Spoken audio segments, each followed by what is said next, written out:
Good morning बच्चों। कल हमने पढ़ लिया किंग, पढ़ लिया क्वीन, पढ़ लिया और पीरियोडिक प्रॉपर्टी पढ़ ली। अब इसके बाद एक छोटी सी थ्योरम पढ़ लेते हैं, लेबनीज थ्योरम।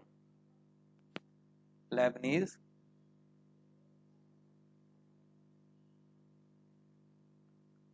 बड़ी आसान सी थ्योरम है, कुछ है नहीं इस थ्योरम में। अगर थ्योरम हमारी ऐसी कहती है, अगर आप तो कोई फंक्शन एफ एक्स बराबर ये आपका जी एक्स से लेकर एच एक्स तक दे रखा है, F T into d t, है ना। मान लो अगर आपको ये फंक्शन दे रखा है तो उस केस में देन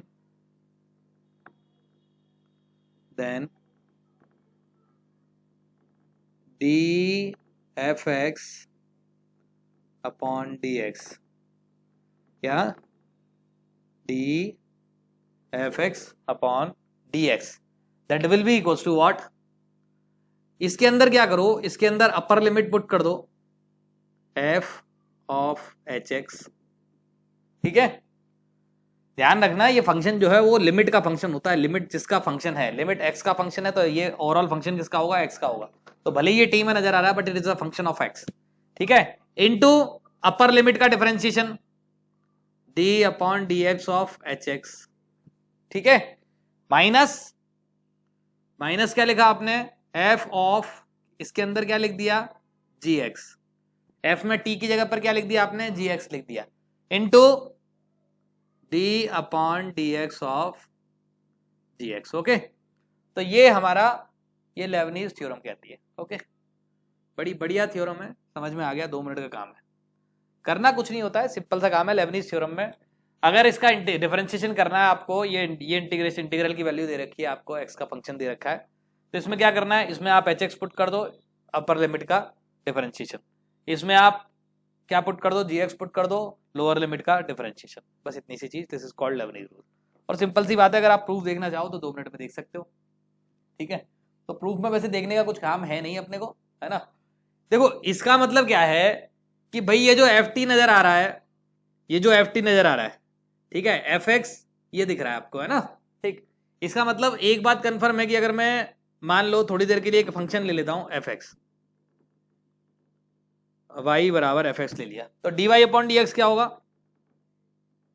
बराबर कितना होगा बताओ, स्मॉल एफ टी होगा कि नहीं होगा, होगा कि नहीं होगा, बताओ, आएगा कि नहीं आएगा, चमकता है कि नहीं चमकता है, बोलो, अरे बताओ यार, चमकता है कि नहीं चमकता है, ठीक है। तो अगर आपने मान लो ये लिख दिया, ये कैपिटल एफ एक्स है, मान लो, चलो थोड़ी देर के लिए ये मान लेता हूं, इसका प्रूफ देखते हैं ना। देखो अगर मान लो आपने बोला F x into d x बराबर है, अगर आपको मान लो क्या दिया है कि भाई कैपिटल एम एक्स दिया है, मान लो, है ना, मान लिया एम एक्स दिया है, ठीक है। इसका मतलब अगर मैं एम एक्स का डिफरेंशिएशन करूंगा तो मुझे क्या मिलेगा, एफ एक्स मिलेगा कि नहीं मिलेगा, बोलो। इसका इंटीग्रेशन ये है, इसका मतलब इसका डिफरेंशिएशन क्या आएगा, एफ एक्स आएगा। इसका मतलब यहां से अपन ये बोल सकते हैं d upon d x of m x बराबर एफ एक्स, है कि नहीं। अब अगर मैं आपसे बोलूं कि भाई अगर ये फंक्शन है, इसमें मैंने लिमिट लगा दी, ये टी लिख दिया, अब इसमें क्या लिख दिया, टी लिख दिया, ठीक। यहां भी टी लिख दिया, यहां भी टी लिख दिया, है ना, यहां भी मैंने टी लिख दिया, और यहां भी मैंने टी लिख दिया, यहां भी मैंने टी लिख दिया, ठीक है। अब ध्यान से देखना थोड़ी देर। अब अगर मैं इसमें आपसे बोलता हूं कि भाई जी एक्स से लेकर ये है हमारा एच एक्स, ठीक है, तो अगर मैं इसको लिखता हूं तो ये इसकी वैल्यू किसके इक्वल आएगी, जी एक्स से लेकर एच एक्स आएगी कि नहीं आएगी, बोलो। अब अगर मैं इसको डिफरेंशिएट करूं तो डी अपॉन डी एक्स, अगर मैंने इसका नाम y बराबर ये बोल दिया तो d y upon d x क्या होगा, मतलब इसको अगर आप लिखोगे तो ये मिलेगा आपको m of h x minus m of g x, मिलेगा कि नहीं मिलेगा। अब अगर आप इसको डिफरेंशिएट करोगे तो क्या होगा, सबसे पहले m का डिफरेंशिएशन होगा, and what is the differentiation of m, that is equals to what, f h x into chain rule लगेगा, तो चेन रूल लगने में h डैश x हो जाएगा, माइनस क्या लिखोगे, m का differentiation f g x into g x का डिफरेंशिएशन g डैश x। तो ये हमारा 1 मिनट में ये प्रूफ हो जाता है, ठीक है। तो ये कुछ नहीं है, ऐसे ही टाइम पास छोटा सा रूल है। अब इसी पर बेस में आपको कुछ क्वेश्चंस देता हूँ, ठीक है, नोट डाउन करो, इस पर बेस कुछ क्वेश्चन करते हैं, ठीक है। चलो ये 3 क्वेश्चन हैं, इनको सॉल्व करो। पहले में 1 मिनट, दूसरे में 2 मिनट, 2.5 मिनट, 3 मिनट का सवाल है, तीसरा वाला 2 मिनट का सवाल। ठीक है, जल्दी से अटेम्प्ट करो, जल्दी से तीनों क्वेश्चंस कर लो।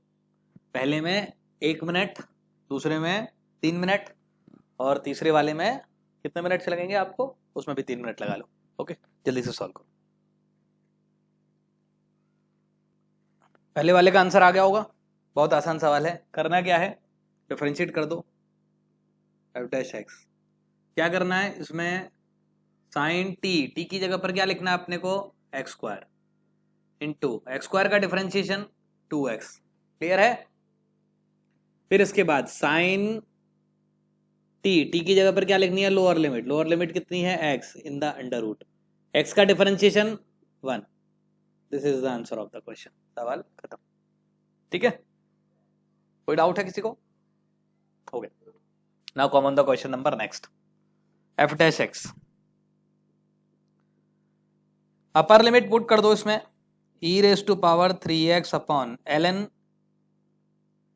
e raise to power 3x। e raise to power 3x का डिफरेंशिएशन 3, माइनस कितना लिखा, माइनस लिख दिया e raise to power 3x 2x, upper lower limit put कर दी, upon e raise to power 2x e raise to power 3x into 3। बढ़िया लगा, any doubt, any confusion किसी को, 2x इंटू 2। ठीक है, इसमें पुट किया लोअर लिमिट, लोअर लिमिट को डिफरेंशिएट कर दिया, इसमें अपर लिमिट पुट की, अपर लिमिट को डिफरेंशिएट किया। ये कितना हो गया 3x, तो 3x का ये 3 तो कैंसिल हो गया, तो e रेज टू पावर कितना हो गया 6x अपॉन x। ठीक है, माइनस क्या लिखा, e raise to power 2x upon कितना हो गया, ये भी x हो गया। क्लियर है, किसी बच्चे को 2x की जगह 4x आएगा ना। ठीक है, f dash x, this is f dash x. ठीक है, अब अपने को क्या निकालना है अगली बार, एफ डबल डैश एक्स।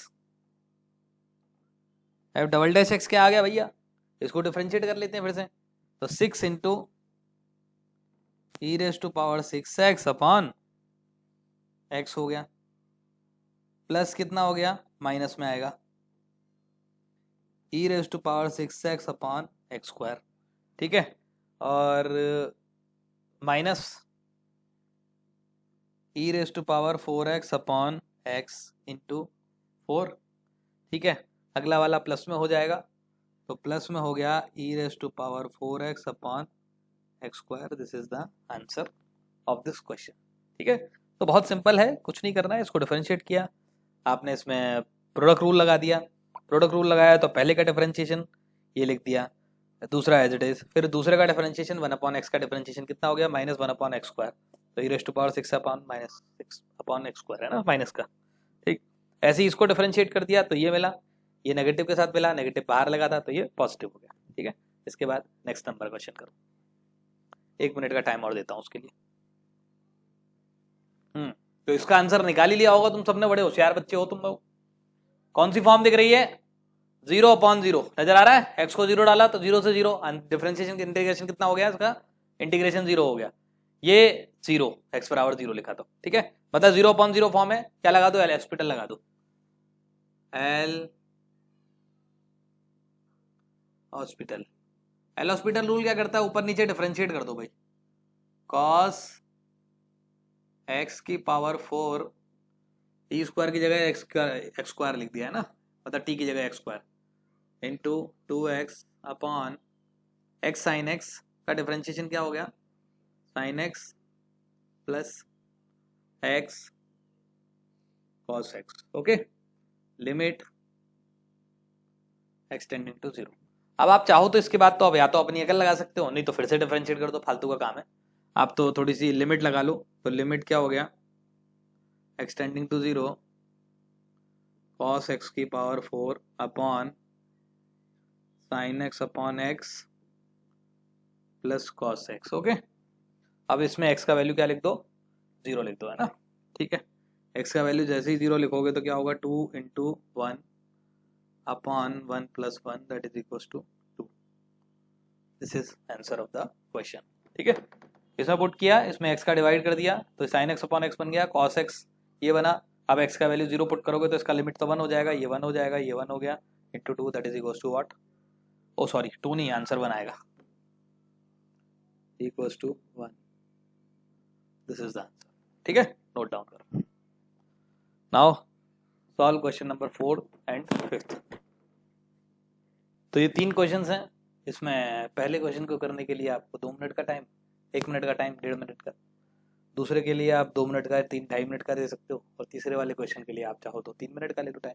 ठीक है, तो आपको वैल्यू ऑफ द फंक्शन बतानी है, जहां पर इसका एफ डैश एक्स क्या होता है, आपका वैनिश होता है। ठीक है, वैनिश होना मतलब आप जानते ही हो, उसका वैल्यू क्या होता है, 0। ठीक है, ये 5th वाले क्वेश्चन में ना ये z नहीं है यार, ये एफ डैश 2 है, वो 2 मेरा z जैसा नजर आ रहा है, ये लो। ठीक है, ओके। देखो पहला वाला बड़ा आसान, उच्च कोटि का। देखो पहली चीज, ये जो x है ना, इसकी कोई इज्जत नहीं है इसके अंदर, क्योंकि आप t के रेस्पेक्ट में इंटीग्रेशन कर रहे हैं। ठीक है, तो इसको x को तो बाहर निकाल लो, इंटीग्रेशन कितना हो गया, x से x square sine x sine t into d t, है ना, into d t f x, है ना। डिफरेंशिएट कर दो, इसको डिफरेंशिएट करोगे तो क्या मिलेगा, f dash x equals to 2x, तो ये हो गया, इसका इंटीग्रेशन कर दो, मतलब ओरिजिनली तो यही लिखा रहेगा ना, x square sine t d t, minus plus में कितना लिख दिया, एक्स स्क्वायर तो एज इट इज हो गया, इसको डिफरेंशिएट किया तो कितना हो गया, sine x square into 2x, minus sine में टी की जगह क्या लिखा, x sine x into 1, this is the answer of the question. और सिंप्लीफाई करना है तो भाई इसको भी इंटीग्रेट कर दो, इसको लिख देना cos x minus cos x square, तो 2x लिख देना एफ डैश एक्स बराबर। ठीक है, और लिख दो plus x square into sine x square 2x minus sine x, this is the final answer of the question. Okay, तो बड़ा सिंपल क्वेश्चन था, उसमें कुछ था नहीं, बहुत ही आसान क्वेश्चन है ना। ठीक है, now common the question number 5th। कितने लोगों का आंसर आ गया, हाँ भाई, कितने बच्चों का आंसर आ गया, क्या आंसर आया, हाँ लंबा चौड़ा नहीं है, वो एक बच्चे ने बोला एकदम 2/17, आई थिंक वही आंसर है। ठीक है, 2/17 is the right answer of this question, है ना, 2/17। हाँ, क्या करना है भाई, बड़ा आसान सवाल, एफ एक्स ये दिया है, जी एक्स ये दिया है, तो पहली चीज तो अपने को पता चल रही है कि भाई g2 बराबर 0 है, नजर आ रहा है, g2 बराबर 0 नजर आता है, g2 बराबर 0 है, इसका मतलब f2 का वैल्यू कितना हो गया बच्चों, that is equals to e raise to power g2 equals to 1, f2 का वैल्यू 1 हो गया। अब क्या चाहिए हमको, f डैश 2 चाहिए, भाई f डैश 2 चाहिए तो क्या करोगे, f डैश 2 बराबर कितना हो गया, e raise to power gx, मतलब f डैश x लिखोगे तो e raise to power gx into g dash x, है ना, लिखोगे तो e raise to power gx g2 0 कैसे हो गया बेटा, 2 से लेकर 2 तक इंटीग्रेट कर दो, यू विल गेट द 0। ठीक है, इसलिए g2 का वैल्यू 0 है। ठीक, तो यहां पर ये कितना हो गया, g डैश x का वैल्यू कितना होगा, इसको डिफरेंशिएट कर दो, तो x अपॉन 1 प्लस एक्स की पावर 4 इंटू 1 माइनस 0। ठीक है, अब अपने को क्या चाहिए, f डैश 2 चाहिए, अब अपने को क्या चाहिए, f डैश 2, तो f dash 2 e raise to power g2 into, यहाँ पर भी 2 लिख दो, तो 2 upon 1 plus 2 raise to power 4, तो 2 upon 17, this is the answer of the question.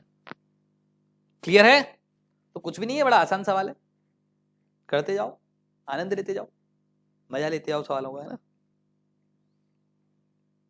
Next number question करो, तो अभी ये प्रॉपर्टी बाद में देखेंगे, पहले अपन इसको देखते हैं वाला क्वेश्चन, है ना। तो क्या बोला है, वैनिशेज, वैनिशेज मतलब डेरिवेटिव कहां पर 0 हो रहा है, तो एफ डैश एक्स निकाल लेते हैं, बराबर 1 प्लस, ये तो 1 हो गया, इसका डिफरेंशिएशन 0 हो गया, ये 1 हो गया, प्लस इसका डिफरेंशिएशन कितना आ गया, ln x का whole square plus 2 ln x बराबर 0, है ना।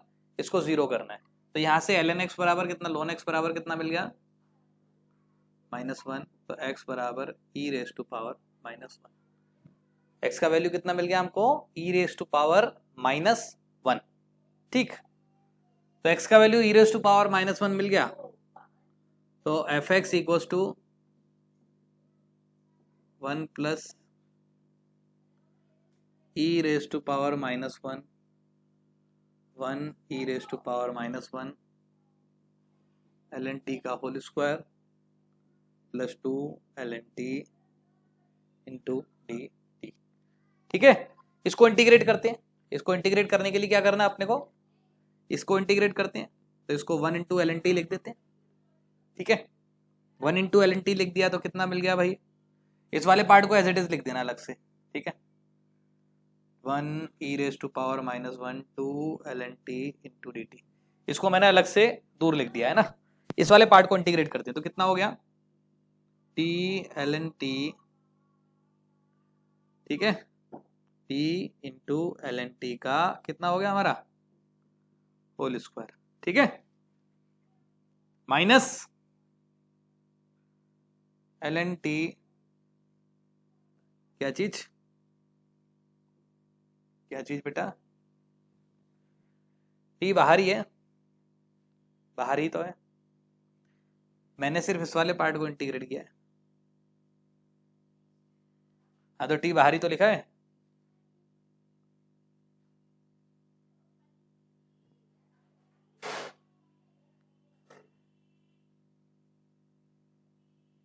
सोचो दोबारा से क्या कह रहे हो, ठीक है, कुछ गड़बड़ कर रहे हो आप, ठीक है।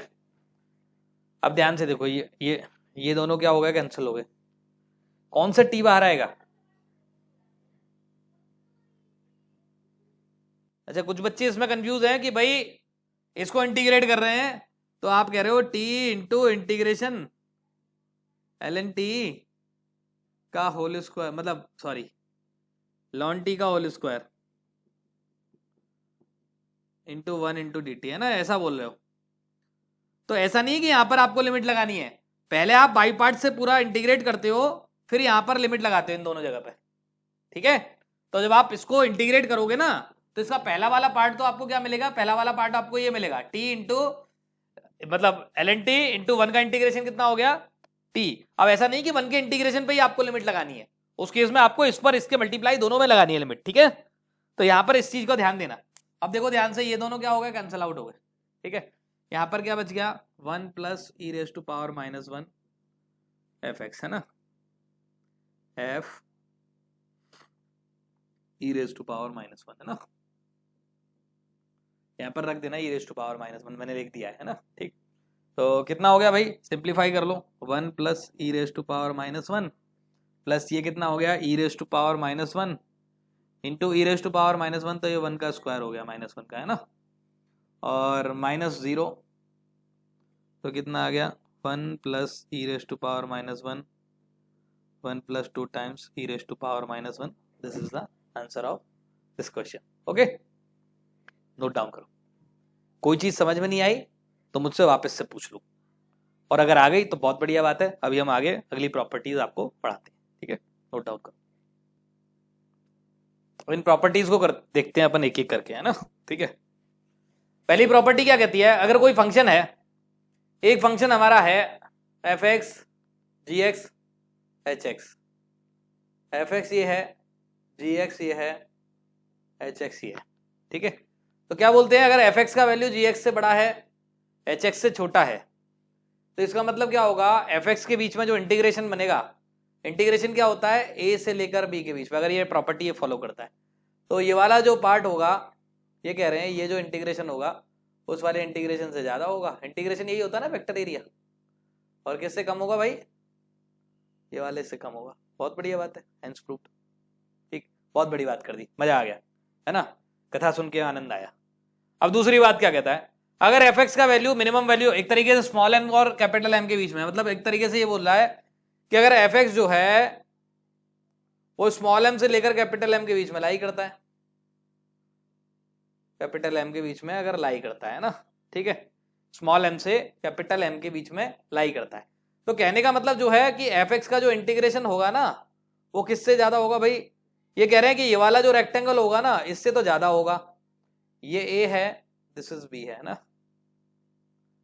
x इक्वल्स टू बी है ना, तो एफ एक्स का इंटीग्रेशन जो है वो ये वाले पार्ट से तो ज्यादा होगा, क्योंकि देखो अगर आप ध्यान से देखो तो ये m क्या है, यहां से लेकर यहां तक की डिस्टेंस है ना, तो m इंटू वी माइनस ए से तो बड़ा होगा क्योंकि दिख रहा है भाई हमको। और दूसरा क्या है, अगर मैं आपसे बोलूं कि भाई ये वाला वैल्यू ले लूं, तो ये वाला जो बड़ा वाला एरिया दिख रहा है, तो दिख रहा है ना बड़ा वाला, तो यहां से लेकर यहां तक की लेंथ कितनी है, कैपिटल एम है, और b माइनस ए क्या है, ये वाली लेंथ है, तो ये जो एफ एक्स का वैल्यू होगा, ये जो एरिया नजर आ रहा है आपको, ये दिख रहा है, ये एरिया, ये एरिया, ये वाला एरिया, ठीक है, ये जो ब्लॉक दिख रहा है ये वाला पूरा, इससे तो छोटा होगा, और जो छोटा वाला ब्लॉक दिख रहा है उससे क्या होगा, ये बड़ा होगा, ये तो बहुत बड़ी बात कर दी। अब इसी में क्या किया, इसमें थोड़ी सी बुद्धि लगा ली, अगर एक तरीके से ये मान सकते हो कि ये क्या है, स्मॉल एम क्या है, यहाँ की एफ एक्स की स्मॉलेस्ट वैल्यू है, ये क्या है, एफ एक्स की लार्जेस्ट वैल्यू है।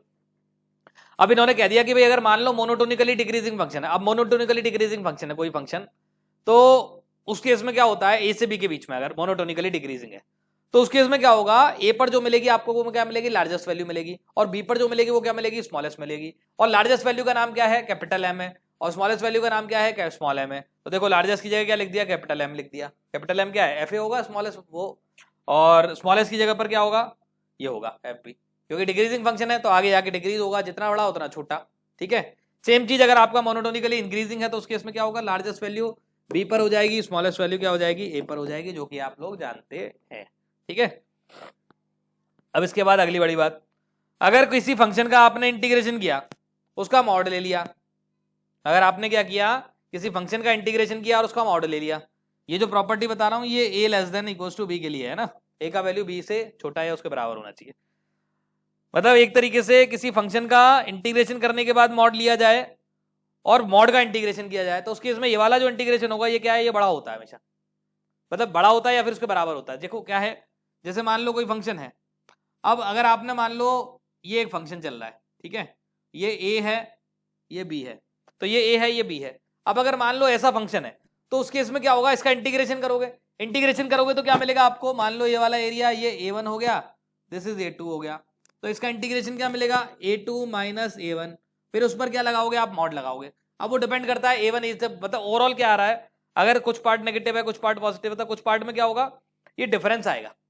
जबकि अगर आप इसका मॉड लोगे और फिर इंटीग्रेशन करोगे, मॉड लेने के बाद इंटीग्रेशन करने का मतलब क्या है बच्चों, मॉड लेने के बाद मतलब ये करोगे, ठीक है, अगर आप ये करोगे तो इंटीग्रेशन में क्या होगा, ये आएगा, ये पार्ट ऐसे मिलेगा, तो इसका नाम क्या हो जाएगा, ये a1 हो जाएगा, दिस इज a2 हो जाएगा, तो उस केस में क्या आएगा, a1 प्लस a2 हो जाएगा।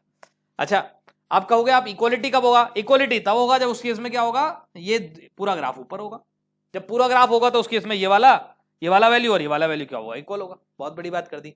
अब इसके बाद एक और चीज, आखिरी प्रॉपर्टी नंबर 11, अगर कोई फंक्शन है वो पॉजिटिव है, भाई बहुत बड़ी बात कर रहे हैं, अगर कोई फंक्शन है वो पॉजिटिव है तो ए से बी के बीच में अगर मैं उसका इंटीग्रेशन कर दूं तो उसका इंटीग्रेशन भी पॉजिटिव आएगा, बशर्ते ऐसा होना चाहिए कि आपका ए का वैल्यू जो है वो बी से छोटा होना चाहिए। ऐसा नहीं कि पता पड़ा आपने ए का वैल्यू बी से बड़ा कर दिया और फिर कह रहे हो कि भाई ए से बी में इंटीग्रेशन क्या आएगा, पॉजिटिव आएगा। अगर कोई फंक्शन पॉजिटिव फंक्शन है तो उसका इंटीग्रेशन भी क्या मिलेगा आपको, पॉजिटिव ही मिलेगा, अगर लोअर लिमिट छोटी है अपर लिमिट बड़ी है तो, ठीक है ओके। तो ये हमारी एस्टिमेशन की 4-5 प्रॉपर्टी हो गई। एस्टिमेशन का यूज कहां पर आता है, एस्टिमेशन का यूज हमारी ऐसी जगह पर आता है जहां पर क्या आपको, जैसे कोई इंटीग्रेशन है वो आप कैलकुलेट नहीं कर पा रहे हो, ठीक है, यही एक ऐसा टॉपिक होता है जो अपना इस चैप्टर में थोड़ा सा आपको 2 मिनट के लिए दुखी कर सकता है, बाकी इस चैप्टर में कोई चीज आपको दुखी नहीं करेगी, है ना। तो इसका एक या 2 नंबर का सवाल आता है ज्यादा से ज्यादा, ठीक है, कभी 4 का आ जाए तो आ जाए गलती से, वैसे 2 नंबर का सवाल आता है, ठीक। इसका सवाल कभी भी आपको अटेम्प्ट करना है तो सबसे आखिरी में अटेम्प्ट करना है ना, क्योंकि कभी कभी क्या होता है इसका सवाल आ गया तो तुरंत दिमाग में आ जाता है, और नहीं आया तो कभी कभी इसमें लेट भी हो जाता है, ओके। तो अपने को क्या करना है, एस्टिमेशन में क्या करना होता है, ऐसे इंटीग्रेशन जिनको आप इंटीग्रेट नहीं कर पा रहे हो उसको कहीं ना कहीं आपको एस्टिमेट करना होगा। जैसे आपने इंटीग्रेशन की वैल्यू बोल दी आपको, अब आपको ऑप्शन में क्या दिया जाएगा, दिस इंटीग्रेशन आई की वैल्यू क्या है 1/4 से 3/4, 2/4 से 3/4, 3/4 से 5/4, तो उस केस में क्या होता है, आपको कहीं ना कहीं अपने दिमाग में ये चीज दिमाग में लानी है कि भाई यहाँ पर हमको एस्टिमेशन वाली कोई ना कोई प्रॉपर्टी लगानी पड़ेगी, जिससे मतलब आपको ये दिया होगा, ये पूछा होगा, अब आपको ये वाला और ये वाला फंक्शन क्या होता है, अज्यूम करना पड़ता है। ओके ठीक है, नोट डाउन करो। एस्टिमेशन में क्या है कि सब्जेक्टिव सवाल कराने का जो कोई ज्यादा महत्व नहीं होता है, इसमें क्या है ऑब्जेक्टिव सवाल का ज्यादा महत्व होता है। क्यों? क्योंकि ऑब्जेक्टिव सवाल में आपको ये बता होता है कि भाई 1/3 से लेकर 1/4 में आ रही है, 3/4 से 1/5/4 आ रही है ना। अब 3/4 से 5/4 है और कोई कहते कि भाई 1/4 से 1 से लेकर 5/4 लिख रहा हूं मैं, या फिर 0 से लेकर 5/4 लिख रहा हूं, तो वो दोनों वैल्यू रेंज सेम हो जाती है अप्रोक्सीमेट, है ना। मतलब वो वाली रेंज भी आंसर हो सकता है, वो भी रेंज भी आंसर हो सकता है। तो उसमें डिपेंड करता है कि सिंगल चॉइस में क्वेश्चन है और सिंगल चॉइस में है तो कौन सा एस्टिमेशन की 100% बात हो रही है ना, ये चीज है। ओके, तो मैं आपको कुछ एक क्वेश्चन देता हूँ, उसके बेस पर एक सवाल कराता हूँ और फिर बाकी आप करेंगे और सवाल दूंगा। जैसे एक सवाल मैं आपको देता हूँ, इसमें मैं आपको बोलता हूँ कि भाई इसकी वैल्यू एस्टिमेट करो। देखो क्या होगा, बहुत सारे इंटीग्रेशन ऐसे होते हैं जिसको आप इंटीग्रेट नहीं कर पाओगे। इसको अगर आप इंटीग्रेट करने बैठोगे तो आप इंटीग्रेट करने में असफल हो जाओगे, ठीक है। तो इंटीग्रेशन तो नहीं होने वाला, मतलब इसको क्या करना पड़ेगा, इसको एस्टिमेट करना पड़ेगा हमको। और कोई प्रॉपर्टी भी नहीं लग रही कि प्रॉपर्टी लग जाए उससे काम हो जाए हमारा। तो इस केस में क्या करना पड़ता है, हमको एस्टिमेट करते हैं अपन। अब एस्टिमेट करने के लिए एक सिंपलेस्ट तरीका ये होता है कि भाई इसकी स्मॉलेस्ट वैल्यू निकाल लो, लार्जेस्ट वैल्यू निकाल लो। तो अब ई रेज टू पावर एक्स क्या होता है, स्ट्रिक्टली इंक्रीजिंग फंक्शन होता है। मतलब ई रेज टू पावर एक्स में अगर एक्स की वैल्यू स्मॉलेस्ट है तो स्मॉलेस्ट देगा, लार्जेस्ट है तो लार्जेस्ट देगा। तो बेसिकली अपने को क्या करना है, f x equals to e raise to power x square minus 2x, इसकी अपन को स्मॉलेस्ट और लार्जेस्ट वैल्यू निकालनी है। ठीक है, निकालना आता है ना अपने को।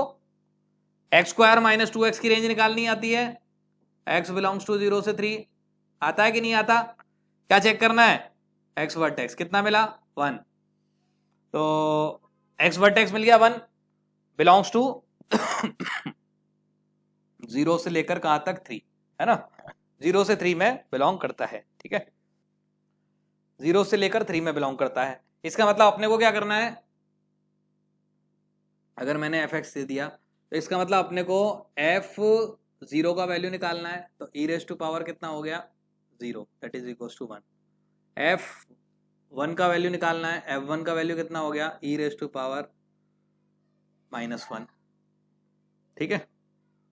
एफ 3 का वैल्यू कितना हो गया, that is equal to e raise to power कितना हो गया 3 9 -6, है ना। तो e raise to power cube हो गया, ठीक है। तो यहां से अपने को पता चल गया कि स्मॉल m जो है वो कितना आ गया, that is equal to e raise to power -1, capital M बराबर ई रेज टू पावर 3, ठीक है। अब इसको एस्टिमेट करना है, एस्टिमेट करना है तो क्या लिखूंगा 0 से लेकर 3 e raise to power x square minus 2x, ठीक है, सवाल खत्म। स्मॉलेस्ट वैल्यू कितनी है e raise to power -1 into 3 - 0, ठीक है। लार्जेस्ट वैल्यू कितनी है e raise to power 3 into 3 - 0। ये एस्टिमेट हो गया और ये सवाल खत्म। इसके बाद मैं आपको 2-3 क्वेश्चन देता हूँ, नोट डाउन करो इसे। तो ये 2 क्वेश्चन हैं, इनको सॉल्व करो जल्दी से अपनी अक्ल लगाकर। इसमें 3 मिनट का टाइम, इसमें 5 मिनट का टाइम, ठीक है। 5 मिनट नहीं, 4 मिनट में हो जाना चाहिए, ठीक है। चलो, टोटल 7 मिनट्स। पहले का आंसर आ गया। इंटीग्रेट तो नहीं कर सकते पहले वाले को, एक बात तो कंफर्म है। इसका मतलब इसको क्या करना पड़ेगा, अपने को एस्टिमेट करना पड़ेगा। एस्टिमेट करने के लिए सबसे बढ़िया क्या है, अपन ने पढ़ रखा है कि भाई साइन एक्स अपॉन एक्स क्या होता है, याद है अपन ने सवाल किया था, साइन एक्स अपॉन एक्स बराबर मोनोटोनिकली डिक्रीजिंग। नहीं आता तो क्या करना है, डिफरेंशिएट कर लेना, पता चल जाएगा इसका स्लोप क्या आ जाएगा, नेगेटिव आ जाएगा। 0 से लेकर π/2 है। मोनोटोनिकली डिक्रीजिंग मतलब स्मॉलेस्ट वैल्यू क्या होगी, स्मॉल m इक्वल्स टू कितना मिल गया, that is equals to sine π/2 upon π/2 कितना हो गया, that is equals to 2 upon pi. और कैपिटल M क्या हो जाएगा, लार्जेस्ट वैल्यू कैपिटल M क्या होगा, स्मॉलेस्ट वैल्यू में मिलेगा। तो साइन x अपॉन x, यहाँ पर क्या लगाना पड़ेगा, limit extending to 0 that is equals to 1, ठीक है। स्मॉल m निकल आया, कैपिटल M निकल आया, लिमिट का वैल्यू निकाल दोगा तो, ठीक है। Sine x upon x into d x, okay, ये लगा दिया। अभी कैपिटल M क्या है भाई, कैपिटल M ये रहा 1 into pi by two minus zero, one into b minus a हो गया ना, capital M into b minus a, और यहाँ पर क्या हो गया स्मॉल एम, तो 2 upon pi into b minus a minus zero. Happy? बोलो। तो ये कितना हो गया 1 0 से pi by two sine x upon x into d x is less than equals to pi by two. This is the answer. ये हो गई हमारी वैल्यू एस्टिमेट, है ना।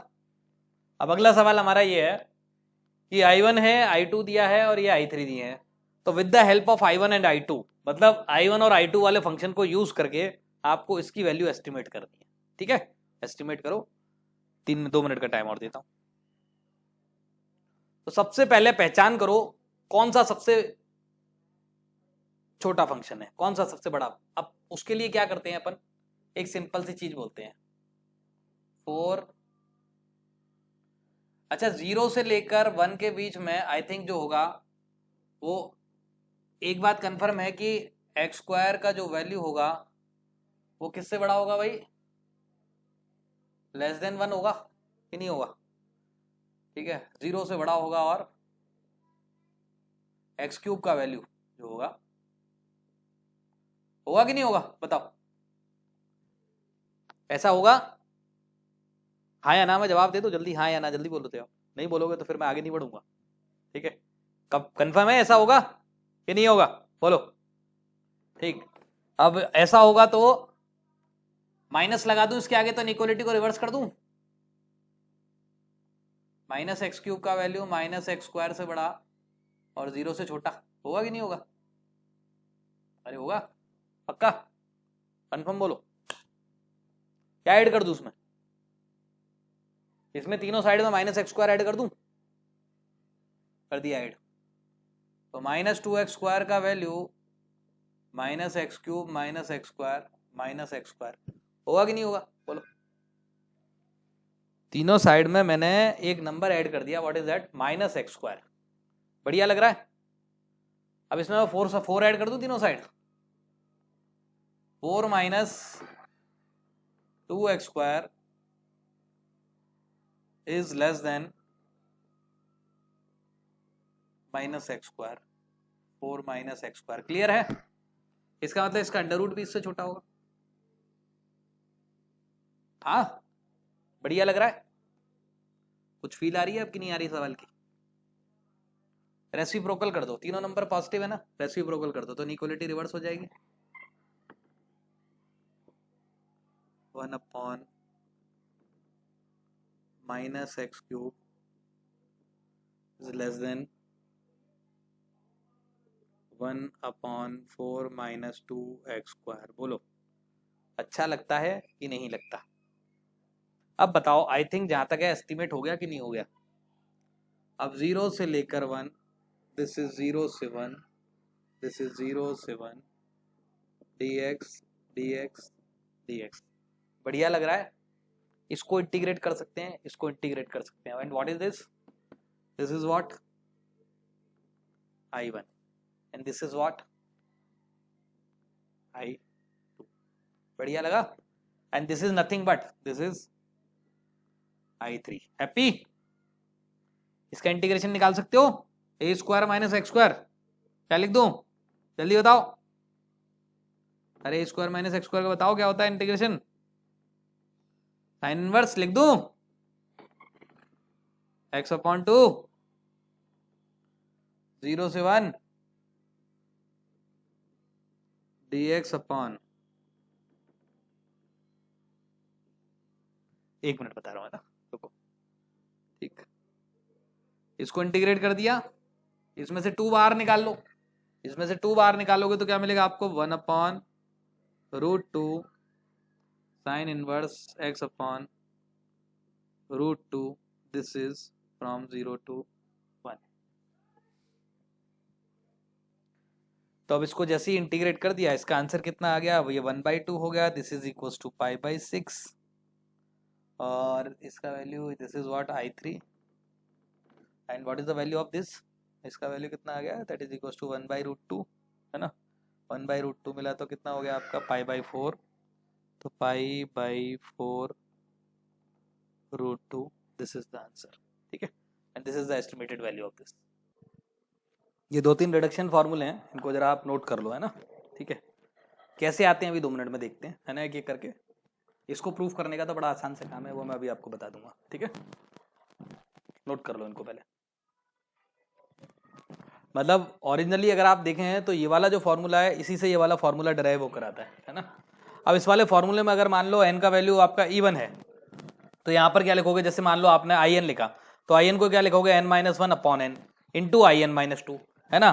तो in फिर यहाँ तक लिखोगे in-2, तो in-2 को क्या लिख देना, in-2 को तो n-2 -1 n-2 -1 n-3 हो गया अपॉन n-2, n ही है ना, इंटू क्या होगा in-4, फिर in-4 में फिर से लगा दो, फिर in-6 में लगा दो, फिर in-8 में लगा दो।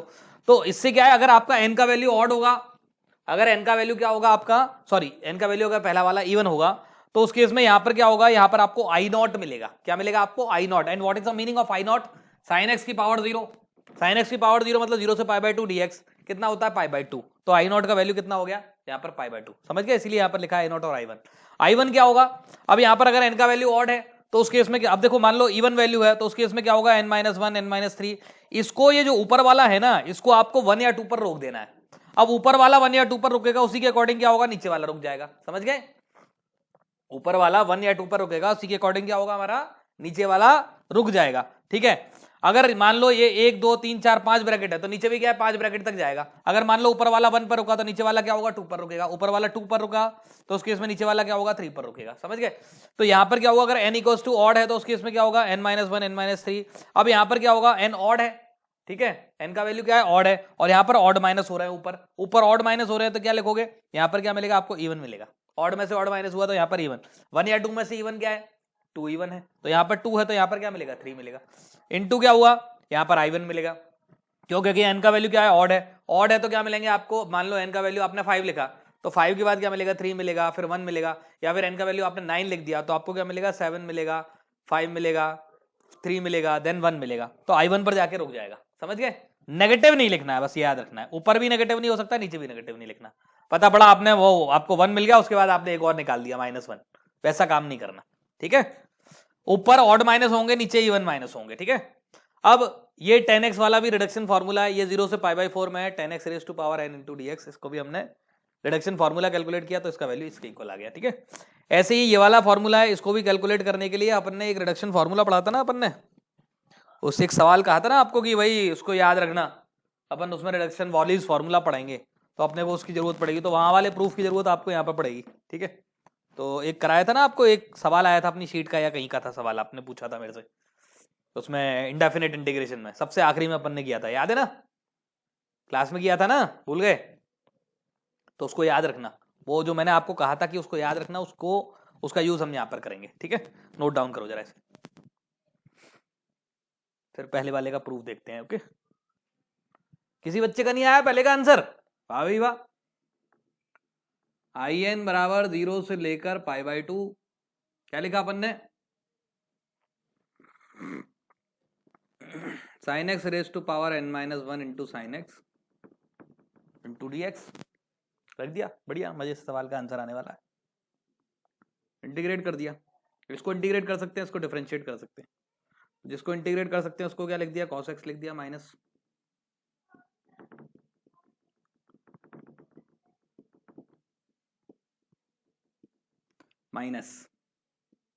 n-1 इंटू साइन एक्स का डिफरेंशिएशन,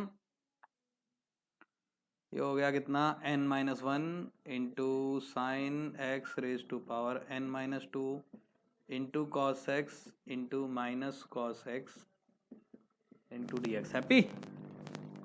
तो minus cos square x plus लगा दो, यहाँ पर क्या लिख दिया,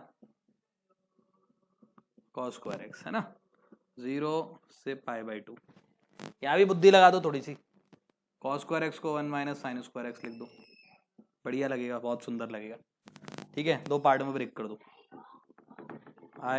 in किसके इक्वल आ गया, दैट इज इक्वल टू, ये तो 0 हो गया, π/2 पर ये 0 पर ये 0, बहुत बढ़िया, खुशी की बात, लड़ाई हो गई, मजे आ गए, प्लस n-1 इंटू क्या लिखोगे, 0 से π/2 sine x raise to power n-2 into dx, minus n minus one 0 से pi by 2 sine x raise to power n into d x. ये पुराना रिश्तेदार, इसका नाम क्या है? I n. इसका नाम क्या है? I n minus two. Happy?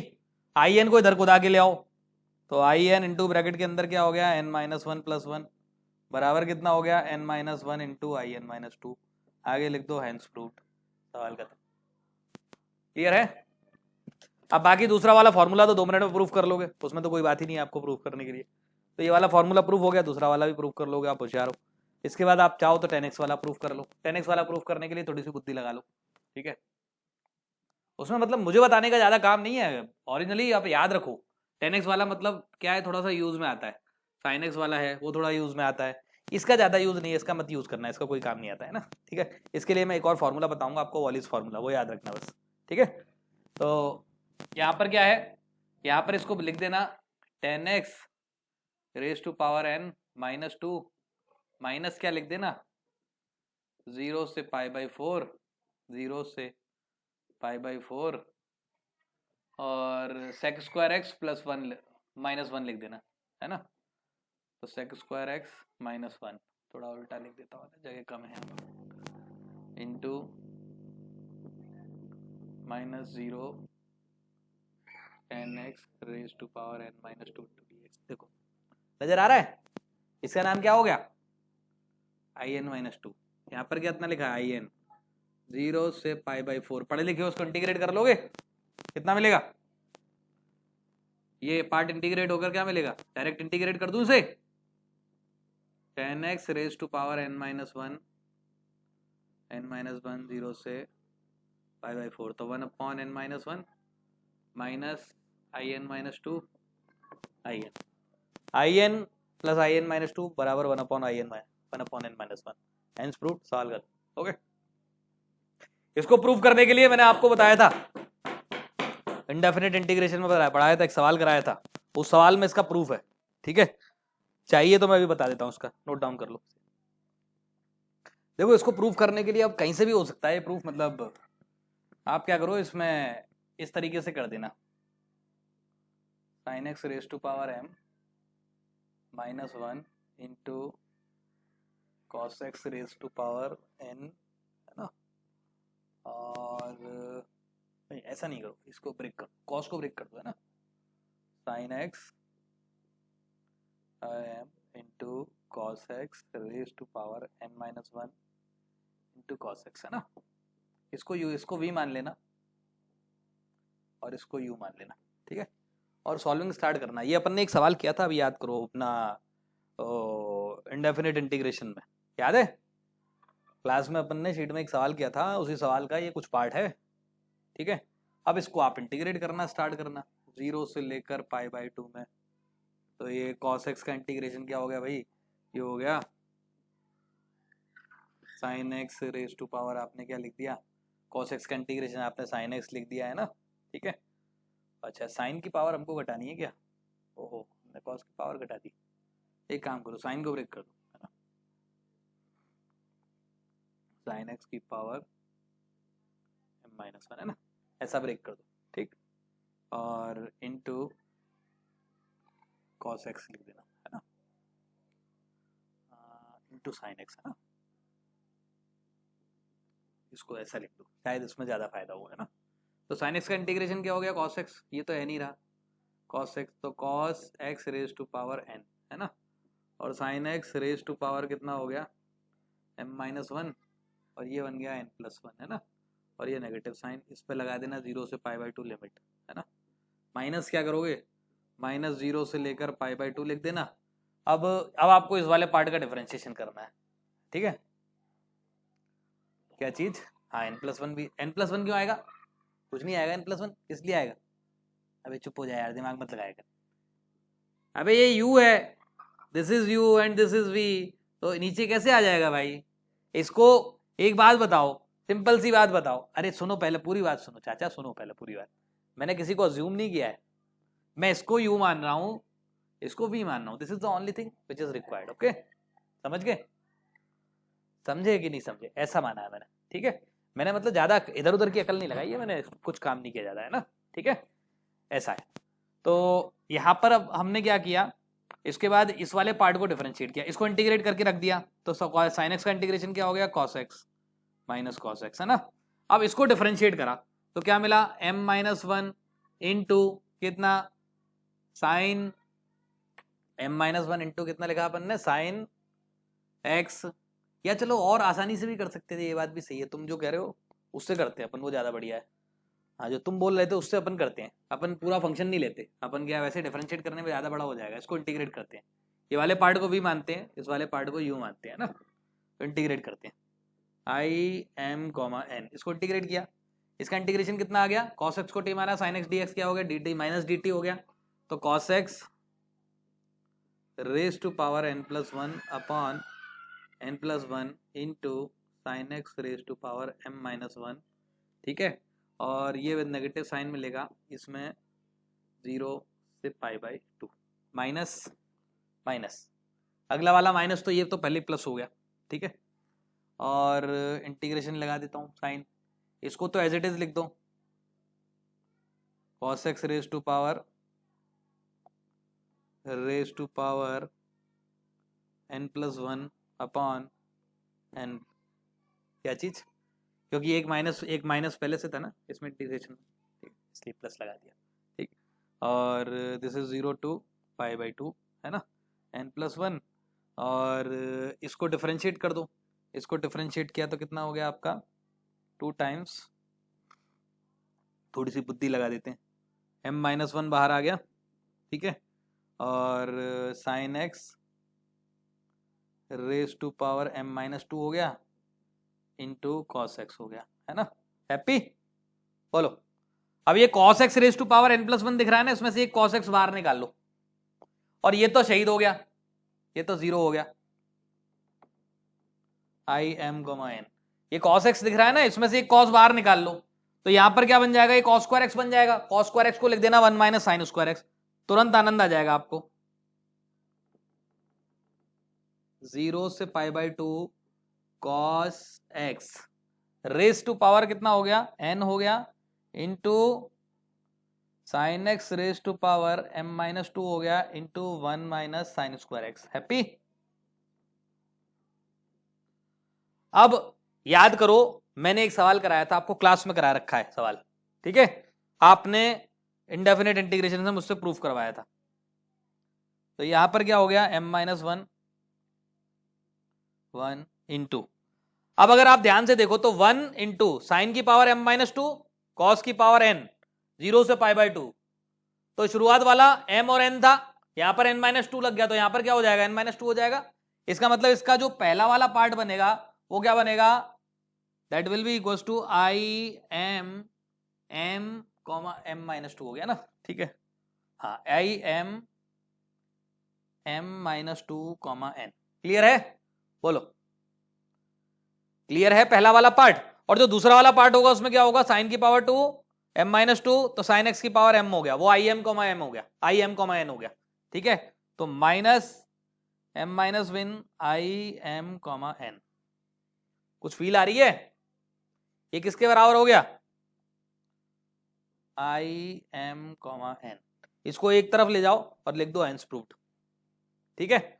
और यहीं से अपना एक और फॉर्मूला बनता है, उसका नाम है वॉलीज फॉर्मूला, ठीक है, ये तो हमारे रहे रिडक्शन फॉर्मूले, यहीं से अपना आप कंटिन्यूएशन में लगाते जाओ, इसको लगाते जाओ, आई, फिर उसके बाद क्या लगाना, m minus four comma n लगाना, फिर m minus six comma n लगाना, तो क्या होता है, एक फॉर्मूला बनता है, वही उस फॉर्मूले का नाम चेंज होकर क्या है, उसका नाम आ जाएगा अभी वॉलीज फॉर्मूला, ठीक है, नोट डाउन करो।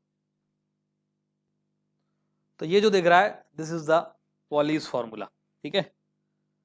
तो वॉलीज फॉर्मूला क्या कहता है हमारा कि भाई sine x raise to power n, cos x raise to power m, ऊपर ऑड माइनस करते जाओ, m minus one, m minus three up to 1 और 2, n minus one, n minus three up to 1 और 2, ये भी m plus n minus two, m plus n minus four up to कहाँ तक 1 और 2, ये भी जाके रुक जाएगा, ठीक है। अब काम इंपॉर्टेंट चीज क्या है यहाँ पर, कि यहाँ पर अगर m और n जो है दोनों इवन है तो उस केस में पाई बाई 2 आएगा, अदरवाइज बाकी सब केसेस में क्या आएगा आपका, it will be equals to 1। अच्छा, याद रखने वाली बात है, जो m और n जो है वो आपके इंटीजर होते हैं जनरली, और वो इंटीजर क्या होते हैं आपका 2 या 2 से बड़े होते हैं जनरली।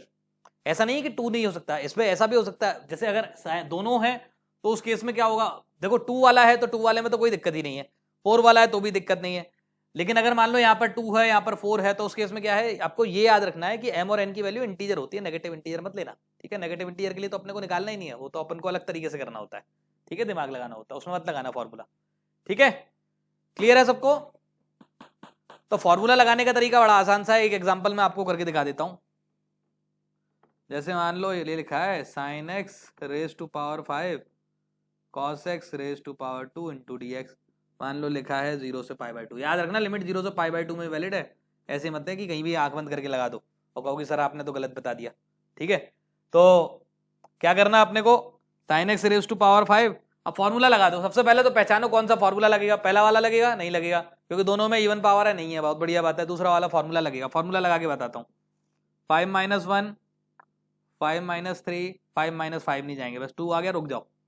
5 माइनस 1 5 माइनस 3, रुक जाओ, 2 मिल गया, रुक जाओ, ठीक है। ऐसे ही 2 यहाँ पर, चलो 2 की जगह मैं क्या कर देता हूँ, यहाँ पर 5 कर देता हूँ ना, ये भी 5 कर देता हूँ, तो क्या 5 या 6 कर देता हूँ, चलो 6 में अच्छा लगेगा तुम्हें, है ना। तो 6 माइनस 1 6 माइनस 3 6 माइनस 5 अपॉन नीचे क्या आएगा, अब इनटू में तो 1 आने वाला है क्योंकि अदरवाइज वाला है, ठीक है। नीचे क्या आएगा आपका 5 प्लस 6 कितना हो गया, 11 हो गया। 11 minus 2 11 minus 4 11 minus 6 11 minus 8 11 minus 10, रुक जाओ, जैसे ही 1 और 2 मिल जाए रुक जाओ, ठीक है। यहां भी लिख लो 1 और 2, ठीक है, सवाल खत्म हो गया, आंसर आ गया, खट से इसको सॉल्व करके लिख दो, this is the final answer of the question, okay. सब में लगाओ वॉल्यूज फॉर्मूला। अगर sin x और cos x नहीं आ रहे, मान लो cos x नहीं आता तो cos x वाला जो टर्म वाला पार्ट है ना उसको हटा दो बस, मतलब वो पुराना वाला sin x वाला फॉर्मूला यूज कर लो या तो, है ना। हो गया होगा पहला वाला सवाल। करना क्या है, कुछ नहीं करना, फॉर्मूला लगाना है। 5 माइनस 1 5 माइनस कितना 3 अपॉन 5 5 माइनस 2, है ना। क्लियर है कि नहीं है, बोलो, अरे हाँ या ना, जल्दी बताओ। आई इक्वल्स टू इंटू क्या लिख दूं यहाँ पर, इंटू क्या लिखूं, पाई बाई 2 और 1, और होता है तो क्या लिखते हैं, पाई बाई 2 लिखते हैं, 1 लिखते हैं, जल्दी बताओ। 1 लिख दूं तो कितना आ गया, 5 माइनस 1 4, तो 8/15, कहां पर 5 माइनस 4 कर लो, कोई मतलब नहीं है, लो आपकी इच्छा पूरी कर देते। वैसे तो 1 और 2 तक करते हैं, जैसे अगर देखो ऐसा होता है अगर 3 मिल गया ना तो अगला तो 1 ही मिलने वाला है, तो लिख लिया करो, ठीक है। यहाँ पर चाहो तो लिख लो 1 और 2, कोई दिक्कत नहीं है, उसमें कोई फर्क नहीं पड़ेगा, ठीक है ना। एक नंबर आगे तक और चला जाएगा, बस और कुछ नहीं होगा, ठीक है। इसके बाद नेक्स्ट नंबर, आंसर निकल आया, बताओ कितने बच्चों का आंसर आया, मैं आंसर देख के बताता हूँ कितना आ रहा है इसका। किसी का आंसर आया नेक्स्ट वाले का, इसका आ रहा है 3π/512, आ रहा है क्या, देखो आ रहा है कि नहीं आ रहा है आंसर। करना क्या है, दोनों दोनों इवन है, बहुत खुशी की बात है, π/2 बोनस में लिख दो, ठीक है। तो ऊपर क्या चलानी है series, 4 minus 1 4 minus 3 6 minus 1 6 minus 3 6 minus 5 upon 4 plus 6 10 हो गए, 10 माइनस 2 10 माइनस 4 10 माइनस 6 10 माइनस 8, है ना। इसको सॉल्व करोगे तो ये आंसर आ जाएगा, आई थिंक जहाँ तक है, ठीक है, आएगा आंसर आएगा, भरोसा रखो, ठीक है। कैलकुलेशन में मिस्टेक हो सकती है आपकी, बाकी आंसर मेरे ख्याल से ठीक है, ऐसा कोई मिस्टेक वाली बात है नहीं इसमें, है ना, ठीक है। तो नोट डाउन कर लो इसको जल्दी से, इसके बाद नेक्स्ट नंबर क्वेश्चन पर आ जाओ। हाँ यार ये चौथा वाला तो डायरेक्ट इंटीग्रेट हो गया था, अब मुझे डायरेक्ट इंटीग्रेट थोड़ा ना कराना है तुमसे, ये अंडर रूट लगा दिया मैंने, लो अब खुश हो जाओ, ठीक, अब डायरेक्ट नहीं होगा, ठीक। फोर्थ वाले में मैंने थोड़ा चेंज कर दिया है। तीसरा वाला हो गया होगा मेरे ख्याल से। इसमें अपने को क्या करना है, सबसे पहले क्वीन लगा दो। क्वीन लगा, देखो क्यों, कारण क्या है, 0 से पाई बाय 2 में है ही नहीं, तो पहले लिमिट को आधा तो बनाओ, और आधा करने का तरीका क्या है, क्वीन लगा दो। तो i इक्वल्स टू कितना हो गया, 0 से लेकर पाई बाय 2। अब क्वीन लगाओगे तो पाई माइनस एक्स लिखोगे, कॉस पाई माइनस एक्स क्या होता है, माइनस कॉस एक्स होता है, लेकिन उसकी पावर क्या लगी है, 6 लगी है, तो cos 6x। Sine pi minus x तो साइन एक्स ही होता है, इसकी पावर 5 हो गया, बहुत खुशी की बात है, तो बहुत अच्छी बात है। अब अपने को x लिखा और दूसरे में क्या लिखोगे, पाई माइनस एक्स लिखोगे, बहुत खुशी की बात, ये दोनों शहीद हो गए, आपस में लड़के मर गए। बस हमारा यही तो काम था, इनको लड़ाना है, लड़ा के मार देना है, ठीक है। फिर उसके बाद कितना हो गया आपका, इसमें से पाई बाहर निकाल लो। अभी क्या लगाना है, अब लगा दो वॉलिस फॉर्मूला जिंदाबाद, cos x raise to power 6 into sine x raise to power 5। अब डांस करो, अब डांस करो। डांस करने का मतलब अब तो सीधी बात है, अब तो कोई भी बच्चा कर सकता है, किसी को भी सिखा दो, 7वीं क्लास का बच्चा सॉल्व कर लेगा। 6 माइनस 1, 6 माइनस 3, 6 माइनस 5, बहुत खुशी की बात है, डांस करो। फिर 5 माइनस 1, 5 माइनस 3, बस डांस करो। 6 और 5 11, 9 8 11 9 11 9 7 9 5 3 1, बहुत बढ़िया बात, मजा आ गया, सवाल का आंसर आ गया। अब इसको सिंप्लीफाई कर लो, मैं बता देता हूँ आंसर क्या आ रहा है, मुझे याद नहीं है, अब इतनी कैलकुलेशन मैं करूँगा भी नहीं, है ना, तो मैं आपको डायरेक्ट आंसर बता देता हूँ क्या आंसर है इसका, ठीक है। बताते हैं क्या आ रहा है इसका direct answer. 8 pi upon 693, 8 pi upon 693 लिख दो भाई।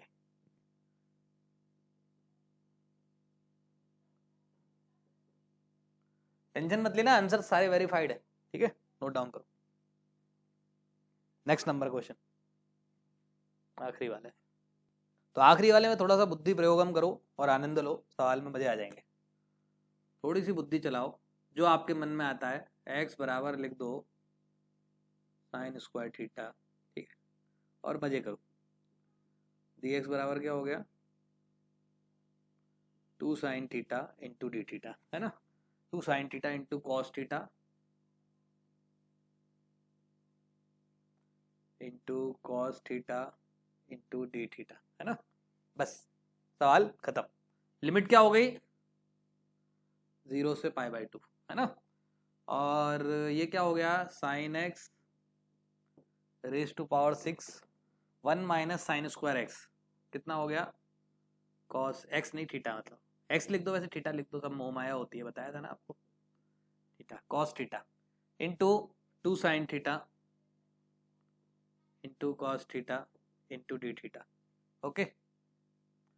तो कितना हो गया, 0 से लेकर pi by 2 sine theta raise to power कितना हो गया, 7 into 2 cos square theta into theta d theta, ठीक है।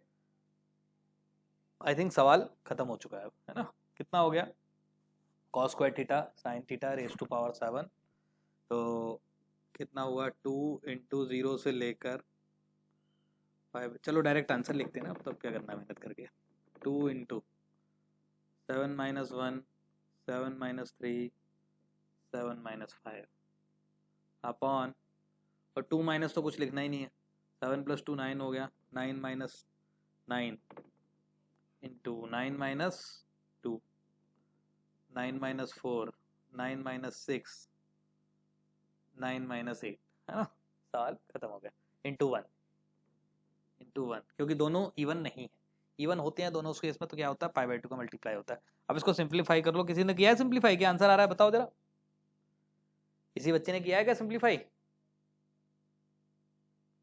जो भी है कैलकुलेट करके जो भी आता है that will be the final answer of the question. इसका मेरे को आंसर याद नहीं, कितना आ रहा है, 16 अपॉन, ये कोई बच्चा बता रहा है, उसकी बात पे मैं भरोसा नहीं कर सकता, तो आप कैलकुलेट कर लेना, जो भी कैलकुलेट होकर आता है that is the final answer of the question, okay. तो यहाँ पर अपन आज का लेक्चर अपना खत्म करते हैं, ये अपना वॉल्यूज खत्म हो गया। नेक्स्ट, हाँ इसका आंसर आ रहा है 16 अपॉन 315 ये मैंने कैलकुलेट नहीं किया है, अगर गलत हुआ तो ये पाप मेरे जिम में नहीं जाएगा, ये किसी बच्चे के जिम में जाएगा जो मेरी क्लास में किसी बच्चे ने अपने कैलकुलेट किया है। ओके ठीक है, वैसे लगता है कि सही है ना।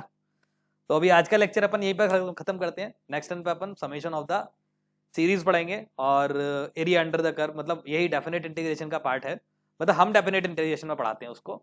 तो area under the curve start कर देंगे और समेशन ऑफ द सीरीज पढ़ेंगे, है ना। ओके, तो यहीं पे खत्म करते हैं आज का लेक्चर। Okay, bye bye.